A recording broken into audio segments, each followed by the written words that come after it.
ఓం నమో వేదాత్మకాయ వెంకటేశాయ. రాఘవం కరుణాకరం మునిసేవితం సురవందితం జానకీవదనారవింద దివాకరం గుణభాజనం వాలిసూనుహితైషిణం హమునమత్ప్రియం కమలేక్షణం యాతు ధాన భయంకరం ప్రణమామి రాఘవకుంజరం. వాలిసూనుహితైషిణం హనుమత్ప్రియం కమలేక్షణం యాతు ధాన భయంకరం ప్రణమామి రాఘవకుంజరం.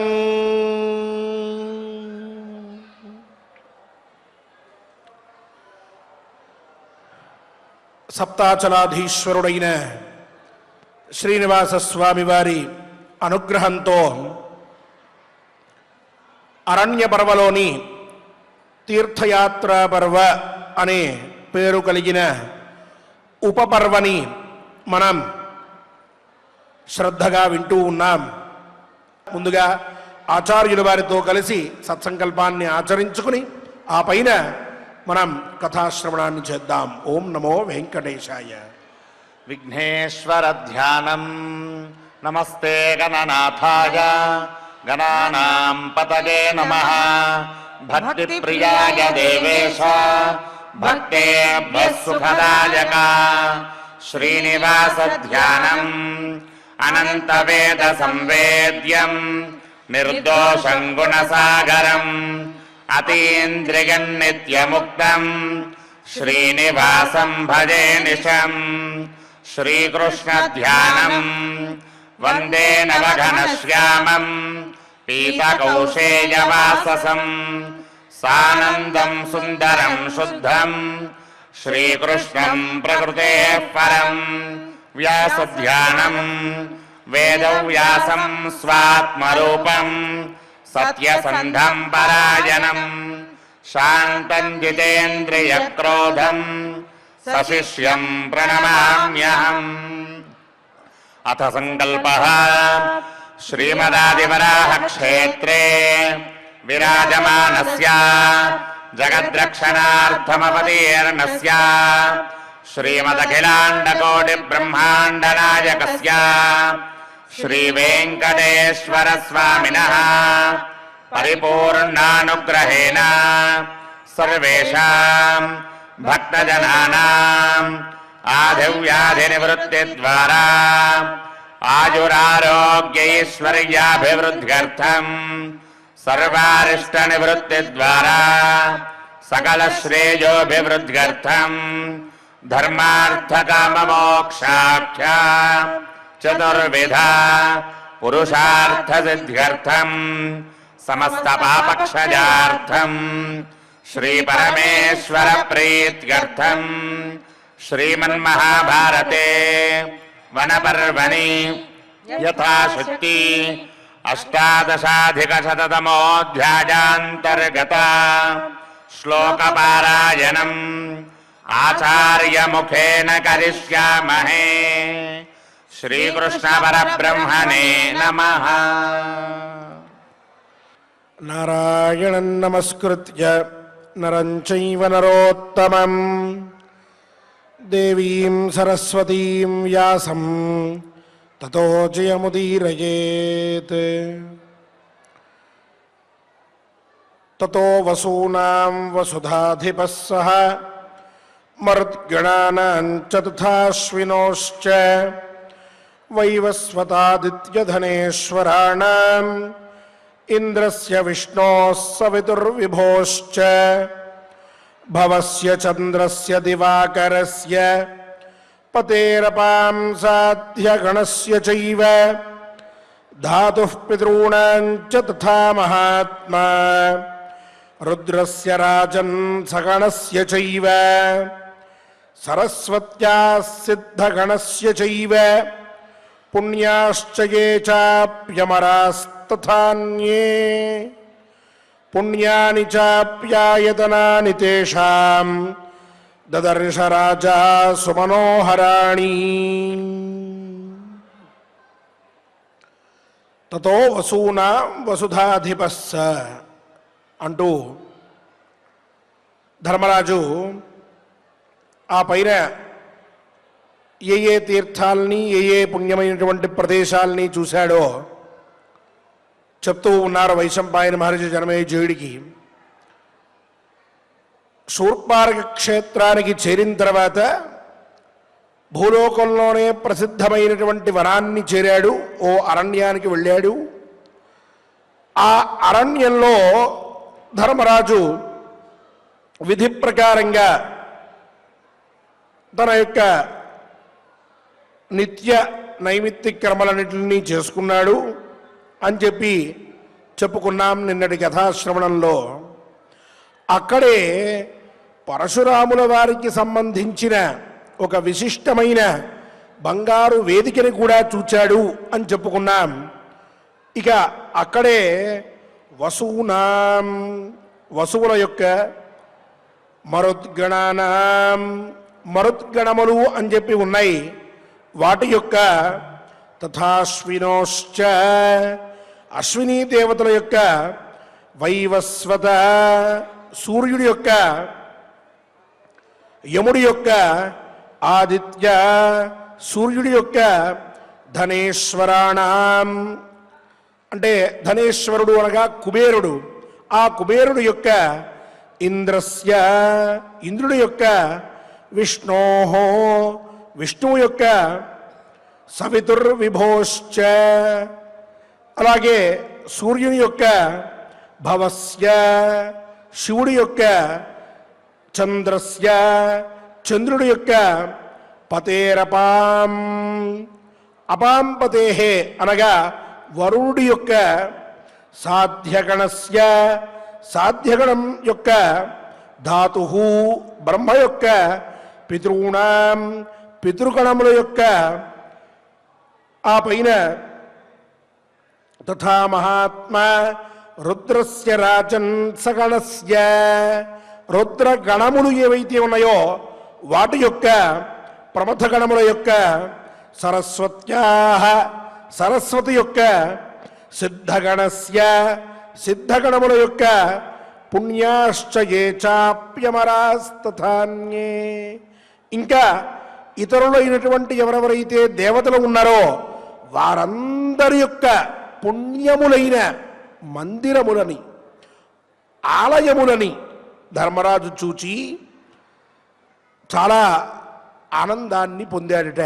ఆ వనంలో ఇంతమంది దేవతలు అందరూ కూడా ఆ వనంలో ఆయా ఆలయములలో సుప్రతిష్ఠితులై ఉన్నారు.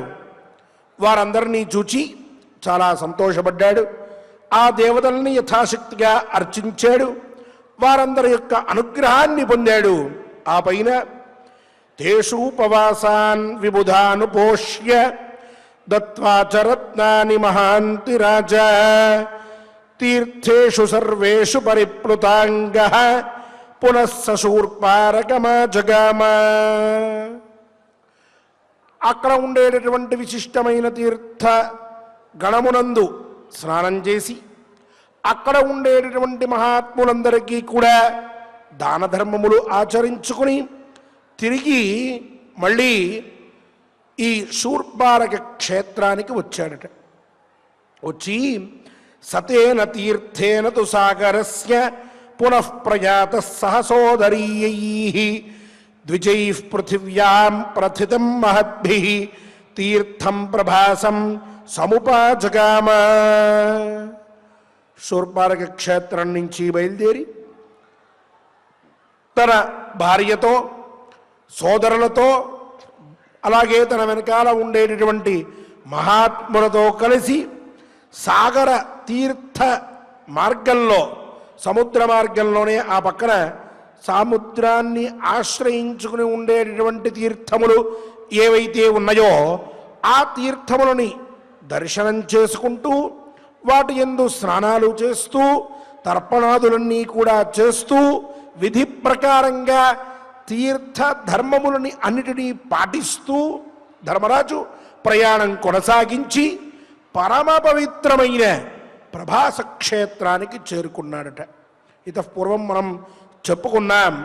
కురుక్షేత్రం గయాం గంగాం ప్రభాసం పుష్కరాణి చ ఏతాని మనసాధ్యాత్వా అంటూ కురుక్షేత్రాన్ని, గయా క్షేత్రాన్ని, అలాగే గంగానదిని, ప్రభాస క్షేత్రాన్ని, పుష్కర క్షేత్రాన్ని, వీటిని నిత్యము కూడా మనస్సులో స్మరించుకోవడం, వాటిని ధ్యానించడం అనేది పుణ్యప్రదమైనటువంటి విషయం.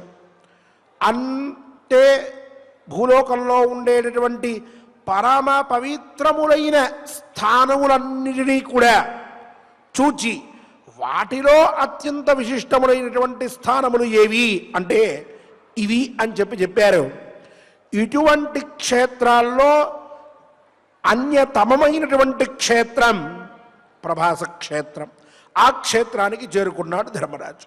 చేరుకుని తత్రాభిషిక్త పృథులోహితాక్ష సహానుజై దేవగణాన్ పితॄంశ్చ సంతర్పయామాస తథైవ కృష్ణ తే చాపి విప్రాః సహలోమశేన సద్వాదశాహం జలవాయుభక్షః కుర్వన్ క్షపాహస్సు తదాభిషేకం సమంతతోగ్నీనుపదీపయిత్వా తేపే తపోధర్మభృతాం వరిష్ఠః. ఆ ప్రభాస క్షేత్రంలో ధర్మరాజు తన తమ్ముళ్లతో కలిసి విధి ప్రకారంగా స్నానాన్ని ఆచరించాడు.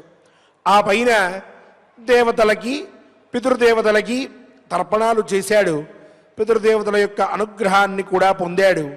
ఏ తీర్థానికి వెళ్ళినా పితృదేవతల యొక్క అర్చనం చెయ్యాలి, తర్పణం వదలాలి వాళ్ళకి అని చెప్పుకున్నాం.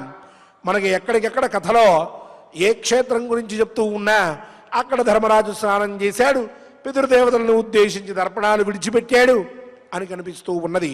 పితృదేవతల యొక్క సమర్చనం అంత గొప్పది అని మనకి ఈ వృత్తాంతమంతా కూడా తెలియజేస్తూ ఉన్నది.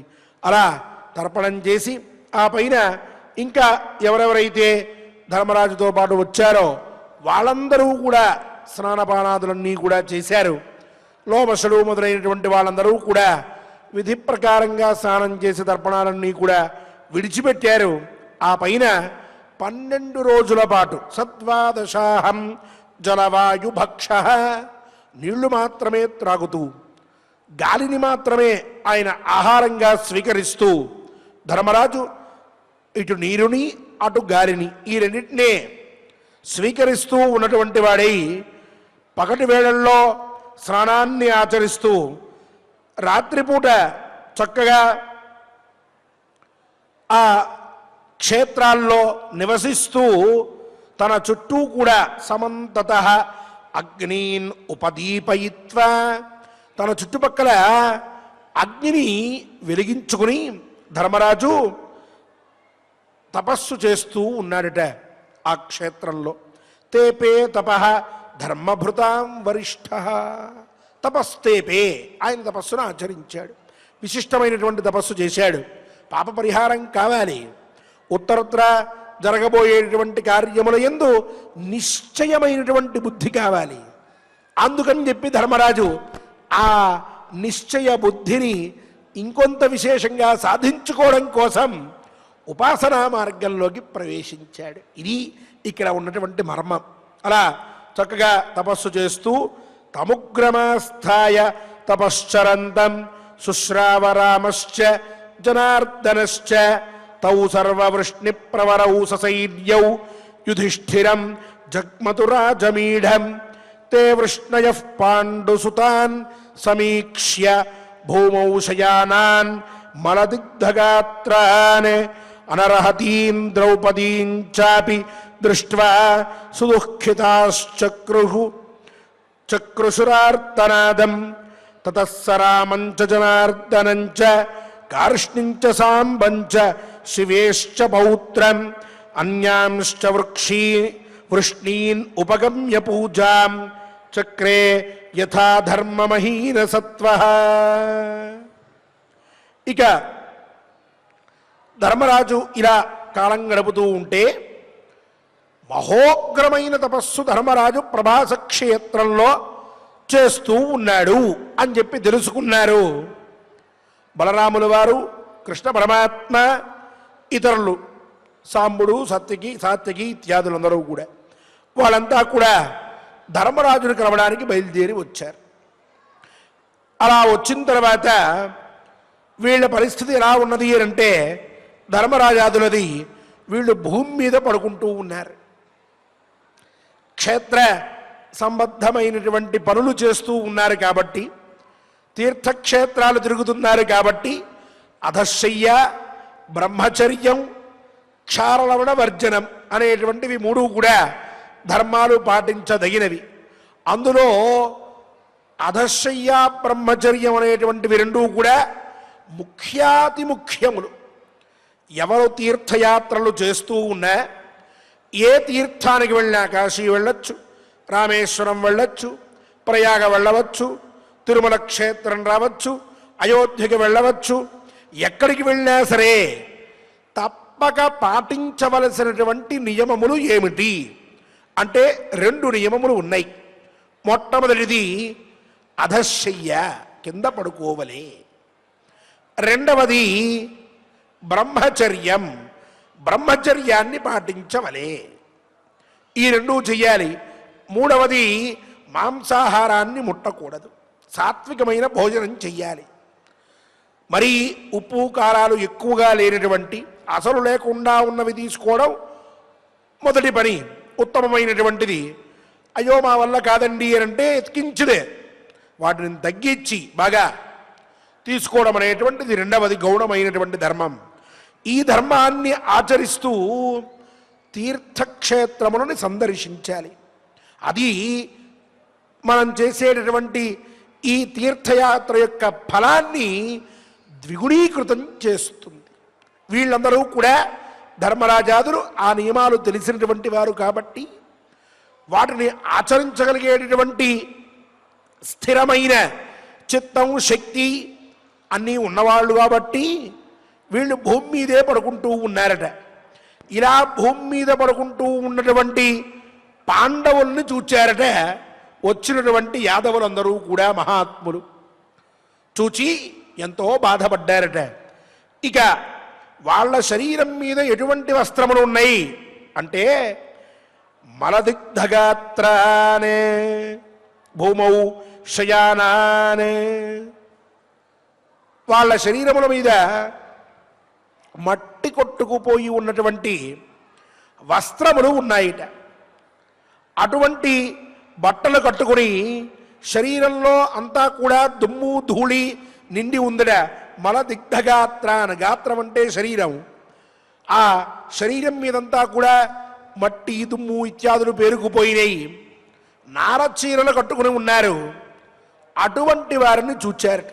చూచేటప్పటికీ వారికి చాలా బాధ కలిగింది. ఆ పక్కనే ద్రౌపది కూడా పడుకుని ఉన్నది. అలా ఉన్నది ఆవిడ. అనర్హతీం ద్రౌపదీం చాపి దృష్ట్వా, ఇటువంటి కష్టానికి ఏమాత్రము అర్హత లేనటువంటిది ద్రౌపదీదేవి. అటువంటి ఆవిడ్ని చూసేటప్పటికి ఇంకా బాధ కలిగింది వాళ్ళకి. పాండవులు ఏమిటి, ద్రౌపది ఏమిటి, ఇలా ఉండడం ఏమిటి, ఈ స్థితిలో మనం చూడడం ఏమిటి వీళ్ళని అని సుదుఃఖితాశ్చక్రుషు చక్రుషు ఆర్తనాదం.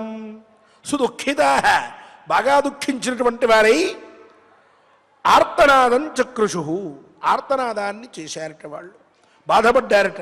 అయ్యయ్యో ఎంత కష్టం వచ్చిందయ్యా అనుకున్నారట. తతస్సరామంచ జనార్దనంచ, ఇక అంత కష్టంలో ఉన్నప్పటికీ కూడా ధర్మరాజు తనని చూడడానికి వచ్చారు కదూ, అభిమానం ఉన్నది వాళ్ళల్లో, ఎంతో దూరం నుంచి వచ్చారు కాబట్టి తను ఏ పరిస్థితుల్లో ఉన్నా తన మీద అభిమానంతో వచ్చినటువంటి వారిని పూజించాలి. కాబట్టి ధర్మరాజు శ్రీకృష్ణ పరమాత్మని, బలరాముణ్ణి, అలాగే ప్రద్యుమ్నుణ్ణి, సాంబుణ్ణి, సాత్యకిని, ఇలా యాదవ వీరులని అందరినీ కూడా యథోచితంగా పూజించి ఆ పైన సత్కారాలన్నీ కూడా చేసి వారందరినీ కూర్చుండబెట్టారట. చూడండి, ఇక్కడ నేనే కష్టాల్లో ఉన్నాను, రండయ్యా కూర్చోండి, ఏమిటి విశేషం అలా ఆయన తన శక్తి తగ్గట్టుగా అంత కష్టంలో కూడా వారందరి యొక్క గౌరవానికి భంగం వాటిల్లకుండా వారిని సత్కరించి కూర్చోబెట్టాడు. ఇది అందరూ తెలుసుకోవలసినటువంటిది. ఇంత కష్టంలో ఉన్నటువంటి ధర్మరాజే వారందరినీ సత్కరించాడు అని అంటే అన్ని వసతులు అన్ని శక్తులు ఉన్నటువంటి వారు ఆత్మీయుల్ని ఇంకెంత గొప్పగా గౌరవించాలో ఆలోచించవలే. కొంతమంది ఉంటారు, వారికి అన్నీ ఉంటాయి, ఆ ఉండడమే ప్రమాదమేమో అనిపిస్తుంది కొందరిని చూస్తే. ఆ బాగా అన్నీ ఉండి శక్తి డబ్బు వ్యవహారం అన్నీ ఉండడంతో కాస్త అహంకారం పెరిగి మనం ఇంటికి వెళ్తే ఏదో దిక్కులేక వచ్చామని అనుకుని మనల్ని పట్టించుకోక కనీసం కూర్చోమని కూడా చెప్పకుండా నిర్లక్ష్యంగా వ్యవహరిస్తూ ఉంటారు. వారికి ఏమిటో మనతో మాట్లాడితే వాళ్ళ స్థాయి తగ్గిపోతుందేమో అని భయం. మనల్ని ఆదరిస్తే ఎక్కడ మనం వారి దగ్గర ఉన్నటువంటిదంతా పట్టుకుపోతామేమోననే ఆందోళన. మనతో కొంతసేపు గౌరవంగా వ్యవహరిస్తే వాళ్లకున్న గౌరవం ఏదో మనం తీసేసుకుని మనం గొప్పవాళ్ళం అనుకుంటామేమో అనేటువంటి చింత. దాంతో మనం వెళ్తే కాస్త తేడాగా ప్రవర్తిస్తూ ఉంటారు. మనమేమీ లేక వెళ్ళాం ఎవరింటికి కూడా. ఈనాటి కాలంలో ఎవరింటికి ఎవరు లేక వెళ్తున్నారు? అందరికీ అన్నీ ఉన్నాయి. వారి వారి స్థితిని వారి వారి స్థాయిని చూచి భగవంతుడు అనుగ్రహిస్తూనే ఉన్నాడు. అందరూ సుఖ సంతోషాలతోనే ఉన్నారు. అభిమానం మీద వెళ్తాం, ఎక్కడికన్నా వెళ్తే లేక వెళ్ళాం. అంతగా అవసరమైతే కడుపు మార్చుకుంటామేమో కానీ ఎవరో ఏదో పెడతారని మనం బయలుదేరాం. కానీ వారు అట్లా ఆలోచిస్తూ ఉంటారు. తద్వారా ఏమిటి తప్పు, ఎందుకు ధర్మరాజు ఇక్కడ చేశాడు అని ప్రత్యేకంగా చెప్పవలసి వచ్చింది భారతంలో. వారు వచ్చారు, ధర్మరాజు వారందరినీ దగ్గర కూర్చొండబెట్టుకున్నాడు అంటే సరిపోతుంది కదా. కానీ అలా కాకుండా చక్రే యథా ధర్మమహీన సత్వ అంటూ యథాధర్మం చక్రే అంటూ ధర్మాన్ని అతిక్రమించకుండా ధర్మరాజు ఆ సమయంలో వారందరికీ కూడా అంత కష్టంలో ఉన్నప్పటికీ కూడా సత్కారములు చేశాడు అని విశేషంగా ఎందుకు చెప్పవలసి వస్తోంది అనంటే అతిథి దేవో భవ. మన సనాతన ధర్మం మనకి నేర్పిన పాఠం అది. మన దగ్గరికి వస్తే ఎవరైనా అతిథి వచ్చాడు అని చెప్పి భావించి మనకి ఏమాత్రం శక్తి లేకపోయినా ఉన్నంతలో కొంత, కుదిరినంతలో కొంత, సామాన్యుడైనటువంటి వాడు తన దగ్గరికి వచ్చాడు అని చెప్పి తెలిసి తన మిత్రుణ్ణి మహానుభావుడైనటువంటి శ్రీకృష్ణ పరమాత్మ ఉన్నతాసనం మీద కూర్చోబెట్టి ఆయన కాళ్ళు కడిగి నెత్తిన చల్లుకుని మిత్రమా బాగున్నావా అని చెప్పి అడిగాడు. అది మన సనాతన ధర్మంలో ఉన్న గొప్పతనం, మన సంప్రదాయంలో ఉన్నటువంటి వైశిష్ట్యం. అతిథి దేవో భవ వేదం చెప్పినటువంటి మాట. ఎవరన్నా ఇంటికి వచ్చారు అనంటే, అతిథి వచ్చాడు అనంటే సాక్షాత్తు మహావిష్ణు స్వరూపుడు మన ఇంటికి వచ్చాడు అని భావించి ఉన్నంతలో వాళ్ళని సత్కరించి పంపించాలి, గౌరవంగా పంపించాలి, 4 మాటలు మాట్లాడాలి. సత్కారములు అంటే శాల్వాలు కప్పాలనో డబ్బులు ఇవ్వాలనో కాదు. ఏమయ్యా బాగున్నావా, అంతా క్షమంగా ఉందా, మంచినీళ్ళు తాగుతావా, మాతో పాటు భోజనానికి కూర్చో, ఏదో కలిగినంతలో పెడుతున్నాం, పచ్చడన్నం వేసి ఏమనుకోవద్దు అంటూ ఇలా చక్కగా మాట్లాడి అటువంటి వారిని ఆదరించి ఇంట్లో కూర్చొండబెట్టుకుని మనకు కలిగినంతలో వాళ్ళకి ఏదన్నా పెట్టి చాలా సంతోషమయ్యా మళ్ళీ మళ్ళీ వస్తుండు అని వాళ్ళు వెళ్ళేటప్పుడు ఒక్క మాట, వాళ్ళు ఏమీ రారు కానీ ఒక్క మాట మళ్ళీ మళ్ళీ రా అంటూ ఉంటే ఇలా చెప్పి వాళ్ళని పంపిస్తే పరమానంద భరి అయిపోతాడు ఎవడైనా సరే. ఒకవేళ మూర్ఖుడై మనల్ని ఇబ్బంది పెట్టాలని మన ఇంటికి వచ్చినా మన ప్రవర్తన చూసేటప్పటికి వాడికి కళ్ళు తెరుచుకుంటాయి.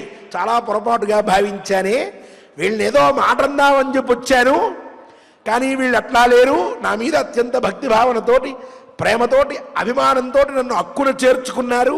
ఇటువంటి వారిని నేను అనరాని మాట అన్నట్లయితే పాపాన పోతాను, నేను అనకూడదు అని చెప్పి సిగ్గుపడి బయలుదేరి వెళ్ళిపోతాడు. పైగా మన గురించి 4 చోట్ల చాలా గొప్పగా ప్రచారం చేస్తాడు.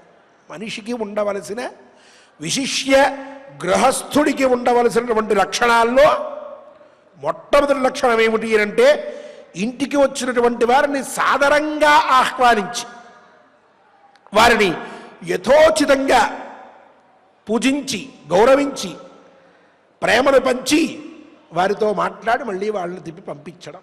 అది ఉంటే చాలు. ఆ ఇల్లు చాలా గొప్పదిరా, ఆ మనుషులు చాలా సంస్కారవంతులురా అంటారు లోకంలో ఉన్నటువంటి వారు.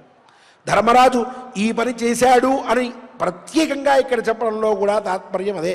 వాళ్ళు వస్తే ధర్మరాజు పూజించడా, ధర్మరాజు కూర్చోబెట్టుకోడా, కానీ మళ్ళీ విశిష్య దాన్ని చెప్పడంలో ఉన్నటువంటి అంతరార్థం ఇది.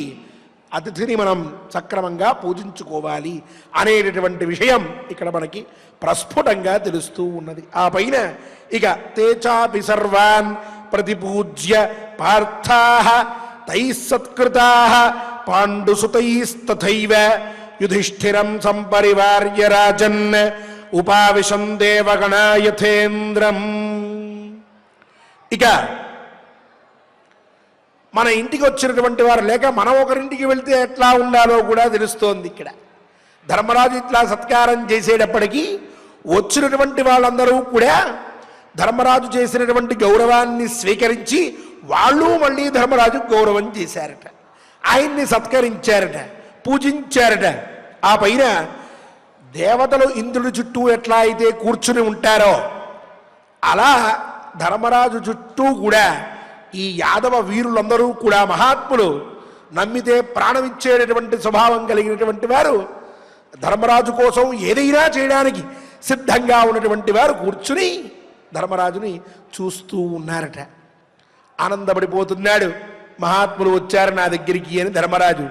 వీళ్ళు ఆనందపడిపోతున్నారు, మహాత్ముడి దగ్గరికి వెళ్ళామని చెప్పి.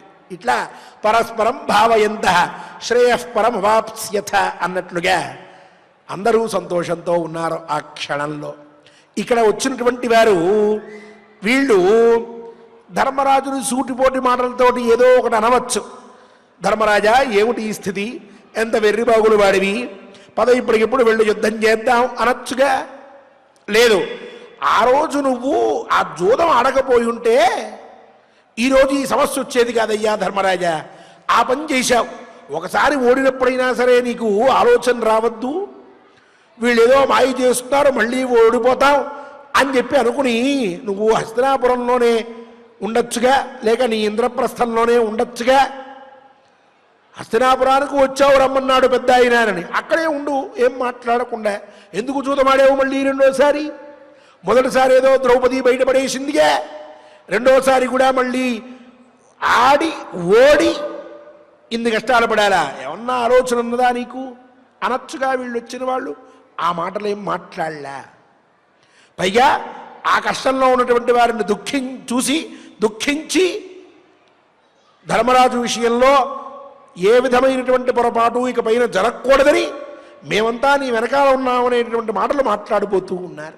కాబట్టి ఎవరి దగ్గరికైనా మనం వెళ్ళినప్పుడు, ఎవరైనా కష్టంలో ఉన్నప్పుడు వారింటికి మనం వెళ్ళినప్పుడు కుదిరినంత వరకు ధైర్యవచనాలు, మీకేం కాదు, మేమంతా నీ వెనకాల ఉన్నాం, నువ్వేమీ బాధపడకు, భయపడకు అంటూ వారికి ధైర్యం చెప్పి రావాలి తప్ప, నిన్నెవడ కట్టమన్నాడయ్యా ఇంతిల్లు, ఇప్పుడు అప్పు అయిపోయిందని చెప్పి బాధపడుతున్నావు, ఆ రోజు ఎందుకయ్యా అలా చేశావు, అలా చేయడం వల్లే కదా ఈ కష్టం వచ్చింది, ఎందుకు పెళ్లికి అంత ఖర్చు పెట్టావు, ఇప్పుడు ఎందుకు అప్పులు అయినాయి అంటూ వారికి ఉండే సమస్యలు ఏవో ఒకటి ఉంటే వాటిని తీసుకుని నువ్వు అలా ఆ రోజు చేయడం తప్పు, అందుకే ఇట్లా అయింది, అప్పుడే నీకు బుద్ధి ఉండాలి, నన్ను అడగచ్చు కదా నేను చెప్పేవాడిని అంటూ ఇట్లా వాళ్ళ యొక్క సమస్యల గురించి ఇంకొంచెం మాట్లాడి మానసికంగా చిత్రవధకి వారిని గురిచేసి ఓ రకమైనటువంటి ఆనందాన్ని పొంది వారింటి నుంచి తిరిగి వచ్చిన తర్వాత గడ్డి పెట్టేవాడికి నేను వెళ్ళి మొన్న అని చెప్పి నలుగురితో చెప్పి ఇటువంటి పనులు చేయకూడదు. వారు ఈ చేసిన సత్కారాన్ని పొందారు, వారు తిరిగి సత్కరించి ఆయన దగ్గర కూర్చున్నారు. ఇంతే తప్ప వారు ధర్మరాజుని నిందించలే, లేక సూటిపోటి మాటలతో ఆయన్ని ఇబ్బంది పెట్టలే. అంటే తాత్పర్యం, కష్టంలో ఉన్నటువంటి వాడి దగ్గరికి వెళ్ళి అటువంటి వాడికి తగిన ధైర్యాన్ని ఇచ్చి మనం రావాలి తప్ప అతను చేసినటువంటి పనులను వివరించి దాంట్లో ఉండే తప్పులన్నింటినీ ఎంచి ఎప్పుడూ కూడా మాట్లాడకూడదు అనేటటువంటి విషయం. ఇగో ఇప్పుడు ఇక్కడ ఎవరైతే సాత్యకి, సాంబుడు ఇత్యాదులు కృష్ణ పరమాత్మతో కలిసి వచ్చారో వారందరూ వ్యవహరించినటువంటి తీరు బట్టి మనకు అర్థమవుతోంది. ఇక ధర్మరాజు వీరందరితో కలిసి సుఖంగా కూర్చుని ఉన్నాడు. తేషాం ససర్వం చరితం పరేషాం వనే చ వాసం పరమ ప్రతీతః అస్త్రార్థమింద్రస్య గతం చ పార్థం నివేశనం హృష్టమనాశశంస శ్రుత్వా తు తే తస్య వచః ప్రతీతాః తాంశ్చాపి దృష్ట్వా సుగృశానతీవ నేత్రోద్భవం సమ్ముముచుర్మహారహాః దుఃఖార్తిజం వారి మహానుభావాః. ఇక వారు అందరూ కూడా తన చుట్టూ కూర్చుని ఉంటే ధర్మరాజు ధృతరాష్ట్ర పుత్రులైనటువంటి దుర్యోధనాదులు తమ విషయంలో ఏ విధంగా ప్రవర్తించారో, వారు ఏ విధంగా తమకి అపకారాన్ని చేశారో, వనవాసాన్ని ఏ విధంగా వారు ఆరంభించారో, అస్త్రాల్ని సంపాదించడానికి అర్జునుడు ఇంద్రలోకానికి ఎలా బయలుదేరి వెళ్ళాడో ఈ విషయాలన్నింటినీ కూడా వారితో పంచుకున్నాడు. ఇలా ఇలా జరిగింది, ఇలా ఇలా జరిగింది అని. ధర్మరాజు మాటలు విన్నటువంటి వారందరూ కూడా ఊరడించారు ధర్మరాజుని, ఏం పర్వాలేదు, భయం లేదని. ఆ పైన వాళ్ళు ధర్మరాజులో ఉండేటటువంటి ధార్మికమైనటువంటి భావాన్ని గమనించి ప్రస్తుతం పాండవుల యొక్క దుర్బలతని, వాళ్ళల్లో ఉండేటటువంటి దౌర్బల్యాన్ని, ఇప్పుడు వారికి ఏమీ శక్తి లేదు, సేన లేదు, అందువల్ల ఎటువంటి వారు ఇలా అయిపోయారని చెప్పి చూచి బాధపడి తమ యొక్క బాధనంతటినీ కూడా వారు మనసులో దాచుకోలేక కన్నీరు పెడుతూ వాళ్ళందరూ కూడా ఏడ్చారట, ఎంతో కష్టపడ్డారట మానసికంగా. ఇలా ఇది శ్రీమన్మహాభారతే వనపర్వాంతర్గత తీర్థయాత్రా పర్వణి లోమశతీర్థయాత్రాయాం ప్రభాసే యాదవ పాండవ సమాగమే అష్టాధికశతమోధ్యాయ అంటూ 118వ అధ్యాయం పూర్తయింది. ఇక ఆ పైన 119వ అధ్యాయంలో బలరాముల వారు పాండవులందరికీ కూడా ధైర్యాన్ని తెలియజేస్తూ సానుభూతి తెలుపుతూ ఉన్నారు. ఆ వృత్తాంతం ఏ విధంగా ఉన్నదో రేపటి కథాశ్రవణంలో మనందరం కూడా విందాం. ఈ శ్లోకములని మనందరం శ్రద్ధగా ఆచార్యుల వారితో కలిసి పారాయణ చేసుకుంటూ అతిథి దేవో భవ అనే సూక్తిని మనందరం కూడా మనస్సులో నిలుపుకుని అతిథులందరినీ కూడా సత్కరించేటటువంటి శక్తియుక్తులను మనకు అనుగ్రహించమని స్వామివారిని ప్రార్థిద్దాం. శ్రీవారి అనుగ్రహంతో ధర్మ మార్గంలో మనందరం కూడా నిరాటంకంగా చరిద్దాం. ఓం నమో వెంకటేశాయ. ఓం నమో వెంకటేశాయ. చక్కగా మనం ఆచార్యుల వారి ద్వారా ధర్మరాజుల వారు అనేక తీర్థయాత్రములను కూడా సేవిస్తూ అక్కడ పుణ్యకర్మలన్నింటినీ కూడా ఆచరిస్తూ వచ్చినటువంటి శ్రీకృష్ణ పరమాత్మాది అతిథులందరినీ కూడా ఏ విధంగా గౌరవించారు, తదు సందర్భానుసారంగా అతిథులను మనం ఏ విధంగా గౌరవించాలి అనేటటువంటి అనేక ధర్మములను మనం చక్కగా తెలుసుకున్నాం. ఇక యథావిధిగా మహాభారత అంతర్గత వనపర్వంలో 118వ అధ్యాయంలో 11వ శ్లోకం నుండి అధ్యాయాంతాన్ని పూర్తి చేసుకుందాం. స్వామివారి యొక్క అనుగ్రహాన్ని పొందుదాం. తతో వసూనాం వసుధాధిపः స తతో వసూనాం వసుధాధిపः సః మరుద్గణానాం చ తథాశ్వినోశ్చ మరుద్గణానాం చ తథాశ్వినోశ్చ వైవస్వతాదిత్యధనేశ్వరాణాం వైవస్వతాదిత్యధనేశ్వరాణాం ఇంద్రస్య విష్ణోః సవితుర్విభోశ్చ ఇంద్రస్య విష్ణోః సవితుర్విభోశ్చ భవస్య చంద్రస్య దివాకరస్య భవస్య చంద్రస్య దివాకరస్య తదేరపాం సాధ్యగణస్య చైవ తదేరపాం సాధ్యగణస్య చైవ ధాతుః పితॄణాం చ తథా మహాత్మా ధాతుః పితॄణాం చ తథా మహాత్మా రుద్రస్య రాజన్ సగణస్య చైవ రుద్రస్య రాజన్ సగణస్య చైవ సరస్వత్యా సిద్ధగణస్య చైవ సరస్వత్యా సిద్ధగణస్య చైవ పుణ్యాశ్చ గే చాప్యమరాస్తథాన్యే పుణ్యాశ్చ ఏ చాప్యమరాస్తథాన్యే పుణ్యాని చాప్యాయతనాని తేషాం పుణ్యాని చాప్యాయతనాని తేషాం తదర్శ రాజా సుమనోహరాణి సుదర్శ రాజా సుమనోహరాణి తేషూపవాసాన్ విబుధానుపోష్య తేషూపవాసాన్ విబుధానుపోష్య దత్వా చ రత్నాని మహాంతి రాజా దత్వా చ రత్నాని మహాంతి రాజా తీర్థేషు సర్వేషు పరిప్లుతాంగః తీర్థేషు సర్వేషు పరిప్లుతాంగః పునః స శూర్పారకమా జగామ దదర్శ ఎక్కడ ఉంది బ్రదర్? మొదటి నుంచి చెప్తా శ్లోకం.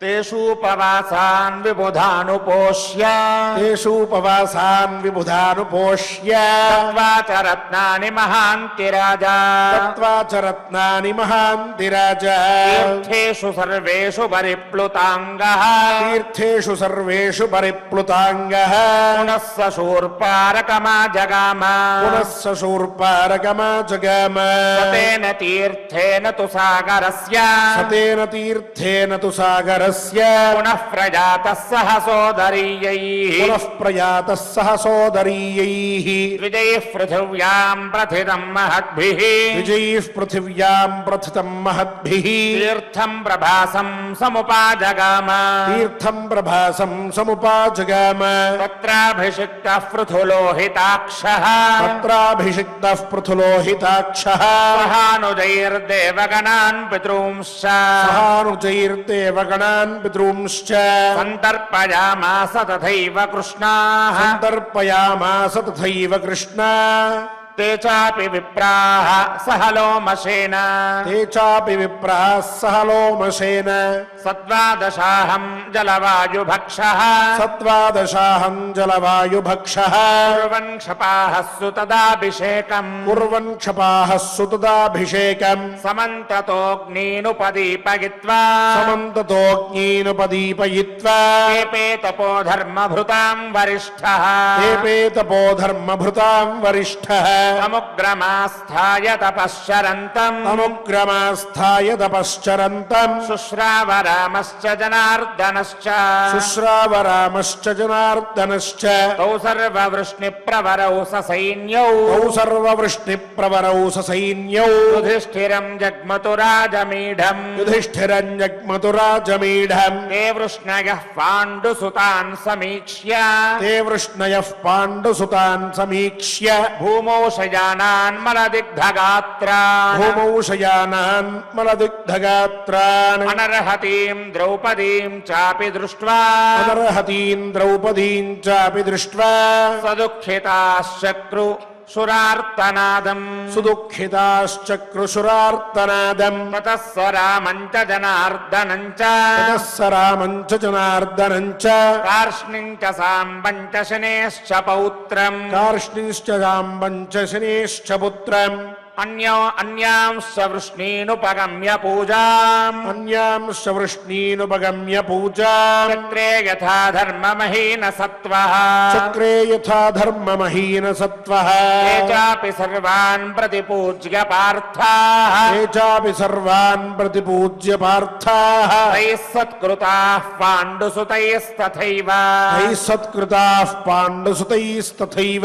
యుధిష్ఠిరం సంపరివార్య రాజన్ యుధిష్ఠిరం సంపరివార్య రాజన్ ఉపావిశన్ దేవగణాయథేంద్రం ఉపావిశం దేవగణాయథేంద్రం తేషాం సర్వం చరితం పరేషాం తేషాం సర్వం చరితం పరేషాం వనే చ వాసం పరమ ప్రతీతః వనే చ వాసం పరమ ప్రపీతః అస్త్రార్థమింద్రస్య గతం చ పార్థం అస్త్రార్థమింద్రస్య గతం చ పార్థం నివేశనం హృష్టమనాః శశంసా నివేశనం హృష్టమనాః శశంస శ్రుత్వా తు తే తస్య వచః ప్రతీతాః శ్రుత్వా తు తే తస్య వచః ప్రతీతాః కాంశ్చాపి దృష్ట్వా సుకృశానతీవ తాంశ్చాపి దృష్ట్వా సుకృశానతీవ నేత్రోద్భవం సమ్ముముచుర్మహార్హాః నేత్రోద్భవం సమ్ముముచుర్మహారః దుఃఖార్తిజం వారి మహానుభావాః దుఃఖార్తిజం వారి మహానుభావాః ఇది శ్రీమన్మహాభారతే ఇది శ్రీమన్మహాభారతే వనపర్వాంతర్గత వనపర్వాంతర్గత తీర్థయాత్రా పర్వణి తీర్థయాత్రా పర్వణి లోమశతీర్థయాత్రాయాం తీర్థయాత్రాయాం ప్రభాసే ప్రభాసే యాదవ పాండవ సమాగమే యాదవ పాండవ సమాగమే అష్టాదశాధికశతతమోऽధ్యాయः అష్టాదశాధికశతతమోऽధ్యాయः ఓం నమో వెంకటేశాయ. గోవిందనామ సంకీర్తనం పరమ పుణ్యప్రదం. అందున ఈనాడు ద్వాదశి పరమ పవిత్రమైనటువంటి తిథి, కార్తీక ద్వాదశి విశిష్టమైనటువంటి పర్వదినం. ఈనాడున తిరుమల క్షేత్ర అధిష్టాన దేవత అయిన శ్రీనివాస పరబ్రహ్మని మనందరం కూడా గోవింద గోవింద అంటూ చక్కగా సంకీర్తిద్దాం. స్వామివారి సన్నిధానంలో చేసేటటువంటి ఈ నామ జపం వలన శ్రీవారి అనుగ్రహాన్ని మరింత పొంది స్వామివారి అత్యంత ప్రీతిపాత్ర భక్తగణంలో మనం కూడా స్థానాన్ని సంపాదించుకుందాం. ఓం నమో వెంకటేశాయ.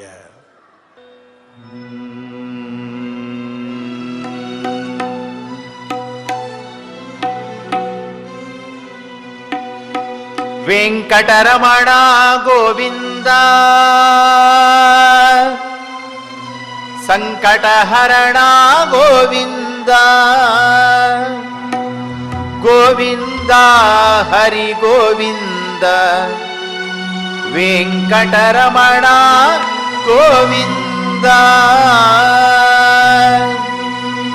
శ్రీనివాస గోవింద శ్రీ వెంకటేశ గోవింద భక్తవత్సల గోవింద భాగవత ప్రియ గోవింద నిత్య నిర్మల గోవింద నీలమేఘ శ్యామ గోవింద పురాణ పురుష గోవింద పుండరీకాక్ష గోవింద నందనందన గోవింద నవనీత చోర గోవింద పశుపాలక శ్రీ గోవింద పాప విమోచన గోవింద దుష్ట సంహార గోవింద దురిత నివారణ గోవింద శిష్ట పరిపాలక గోవింద కష్ట నివారణ గోవింద గోవింద హరి గోవింద గోకులనందన గోవింద గోవింద హరి గోవింద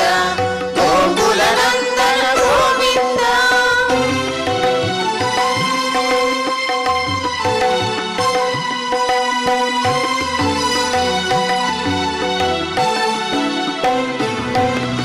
వజ్రమకుటధర గోవింద వరాహమూర్తి గోవింద గోపీ జనలోల గోవింద గోవర్ధనోద్ధార గోవింద దశరథనందన గోవింద దశముఖమర్దన గోవింద పక్షివాహన గోవింద పాండవ ప్రియ గోవింద మత్స్య కూర్మ గోవింద మధుసూదన హరి గోవింద వరాహ నరసింహ గోవింద వామన భృగురామ గోవింద బలరామానుజ గోవింద బౌద్ధ కల్పిధర గోవింద వేణుగాన ప్రియ గోవింద వెంకటరమణ గోవింద గోవింద హరి గోవింద గోకులనందన గోవింద గోవింద హరి గోవింద గోకులనందన గోవింద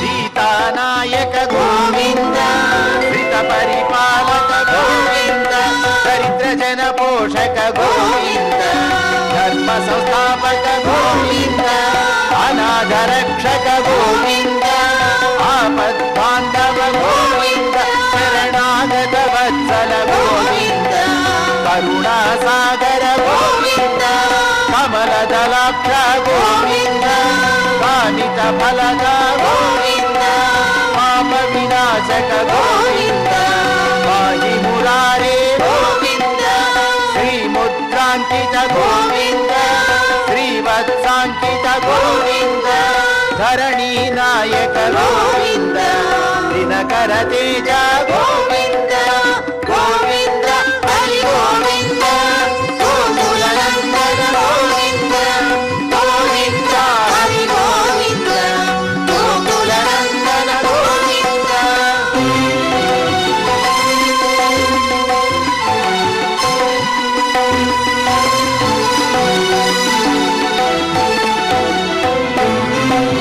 పద్మావతి ప్రియ గోవింద ప్రసన్నమూర్తి గోవింద అభయహస్త గోవింద అక్షయ వరద గోవింద శంఖ చక్రధర గోవింద సాంగ గదాధర గోవింద విరజాతిరస్త గోవింద విరోధి మర్దన గోవింద సాలగ్రామధర గోవింద సహస్రనామ గోవింద లక్ష్మీ వల్లభ గోవింద లక్ష్మణాగ్రజ గోవింద కస్తూరి తిలక గోవింద కాంచనాంబరధర గోవింద గరుడ వాహన గోవింద గజరాజ రక్షక గోవింద గోవింద హరి గోవింద గోకులనందన గోవింద గోవింద హరి గోవింద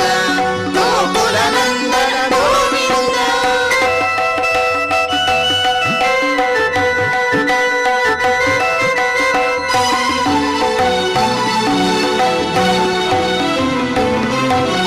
వానర సేవిత గోవింద వారధి వందన గోవింద సప్తగిరీశ గోవింద ఏకస్వరూప గోవింద శ్రీరామకృష్ణ గోవింద రఘుకుల నందన గోవింద ప్రత్యక్ష దేవ గోవింద పరమ దయాకర గోవింద వజ్ర కవచధర గోవింద వైజయంతి మాల గోవింద వడ్డి కసరవాడ గోవింద వసుదేవ తనయ గోవింద బిల్వ పత్రార్చిత గోవింద భిక్షుక సంస్కృత గోవింద శ్రీ పుంరూప గోవింద శివ కేశవమూర్తి గోవింద గోవింద హరి గోవింద గోకులనందన గోవింద గోవింద హరి గోవింద గోకులనందన గోవింద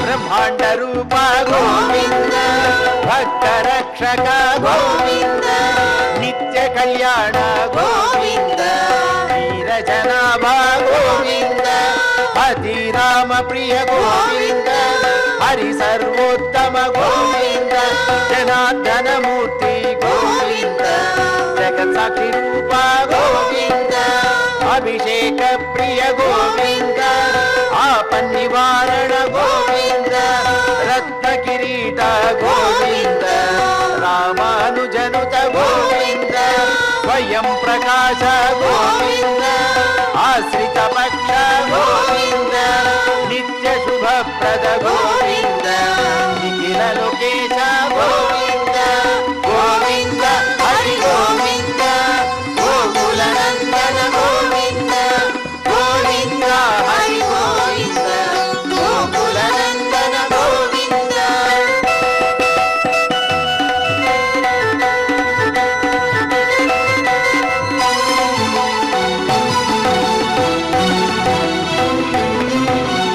ఆనంద రూప గోవింద ఆద్యంతరహిత గోవింద ఇహ పరదాయక గోవింద ఇహరాజ రక్షక గోవింద పరమదయాళు గోవింద పద్మనాభ హరి గోవింద తిరుమల వాస గోవింద తులసి వనమాల గోవింద శేష సాయిని గోవింద శేషాద్రి నిలయ గోవింద మత్స్యావతార గోవింద ఏడుకొండలవాడ గోవింద గోవింద హరి గోవింద గోకుల నందన గోవింద గోవింద హరి గోవింద గోకుల నందన గోవింద గోవింద హరి గోవింద గోకుల నందన గోవింద గోవింద హరి గోవింద గోకుల నందన గోవింద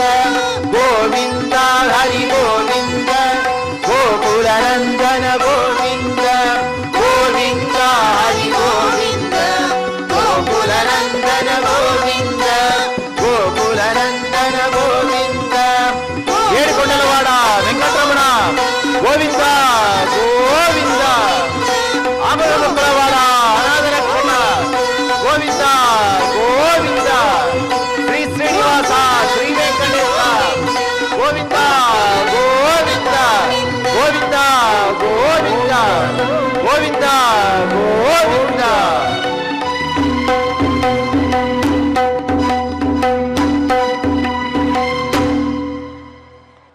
ఓం నమో వెంకటేశాయ. క్షమా ప్రార్థనాదులతో స్వామివారిని ప్రార్థిద్దాం. మంగళాశాసనంతో పారాయణాన్ని ముగించుకొని శ్రీవారి ఆశీస్సుని పొందుదాం. అథ క్షమా ప్రార్థనా యదక్షరపదభ్రష్టం మాత్రాహీనం జగద్భవేత్ తత్సర్వం క్షమ్యతాం దేవ నారాయణ నమోస్తుతే. అథ లోకక్షేమ ప్రార్థనా స్వస్తి ప్రజాభ్యః పరిపాలయంతాం న్యాయేన మార్గేణ మహీం మహిషాః గోబ్రాహ్మణేభ్యः శుభమస్తు నిత్యం లోకాः సమస్తాः సుఖినో భవంతు. అథ భగవత్సమర్పణం కాయేన వాచా మనసేంద్రియైర్వా బుద్ధ్యాత్మనా వా ప్రకృతే స్వభావాత్ కరోమి యద్యత్ సకలం పరస్మై నారాయణాయేతి సమర్పయామి. అథ మంగళం శ్రియః కాంతాయ కళ్యాణ నిధయేర్థినాం శ్రీవేంకట నివాసాయ శ్రీనివాసాయ మంగళం.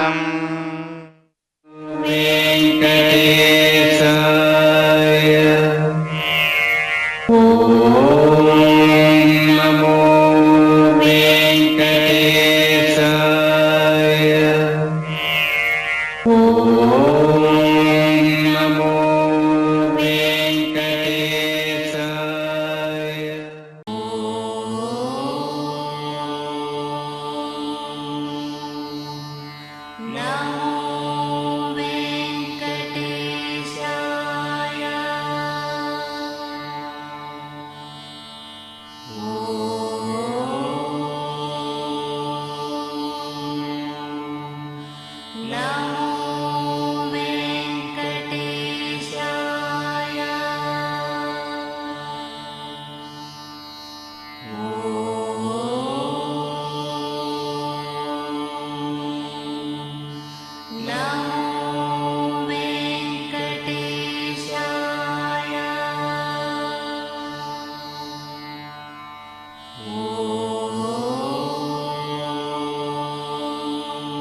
ఓం